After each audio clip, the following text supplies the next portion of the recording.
Hello everyone. ಪ್ರಶ್ನೆ ಸಂಖ್ಯೆ 90. ದ್ಯುತಿ ಸಂಶ್ಲೇಷಣೆಗೆ ಅಗತ್ಯವಾದ ಅಂಶಗಳು ಯಾವುವು? ಈ ಪ್ರಕ್ರಿಯೆಯಲ್ಲಿ ನಡೆಯುವ ಘಟನೆಗಳನ್ನ ತಿಳಿಸಿ.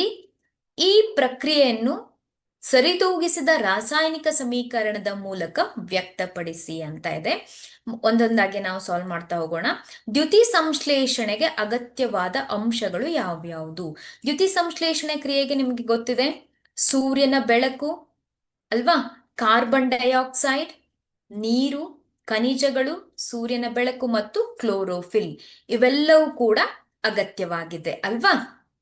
ಹಾಗೆ ದ್ಯುತಿ ಸಂಶ್ಲೇಷಣೆಯಲ್ಲಿ ಜರುಗುವ ಘಟನೆಗಳನ್ನ ತಿಳಿಸಿ ರಾಸಾಯನಿಕ ಸಮೀಕರಣವನ್ನ ಬರೆಯಿರಿ ಅಂತ ಇದೆ. ದ್ಯುತಿ ಸಂಶ್ಲೇಷಣೆ ಕ್ರಿಯೆಯಲ್ಲಿ ಪ್ರಮುಖವಾಗಿ 3 ಘಟನೆಗಳು ಜರುಗತ್ತೆ. ಮೊದಲನೇದಾಗಿ ಕ್ಲೋರೋಫಿಲ್ನಿಂದ ಬೆಳಕಿನ ಶಕ್ತಿಯನ್ನ ಹೀರಿಕೊಳ್ಳುವುದು.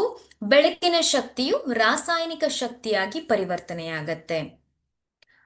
ನಂತರ ನೀರಿನ ಅಣುಗಳು ಹೈಡ್ರೋಜನ್ ಮತ್ತು ಆಕ್ಸಿಜನ್ ಅಣುಗಳಾಗಿ ವಿಭಜಿಸಲ್ಪಡುವುದು. ಹಾಗೆ ಕಾರ್ಬನ್ ಡೈಆಕ್ಸೈಡ್ ಕಾರ್ಬೋಹೈಡ್ರೇಟ್ ಆಗಿ ಅಪಕರ್ಷಿಸಲ್ಪಡುವುದು. ಈ 3 ಘಟನೆಗಳು ನಡೆಯುತ್ತೆ ನೋಡಿ. ಈ ಒಂದು ಪ್ರಕ್ರಿಯೆಯನ್ನ ರಾಸಾಯನಿಕ ಸಮೀಕರಣದ ಮೂಲಕ ವಿವರಿಸಿದಾಗ ಕಾರ್ಬನ್ ಡೈಆಕ್ಸೈಡ್ ಮತ್ತು ನೀರು, ಸೌರ ಬೆಳಕು ಹಾಗೂ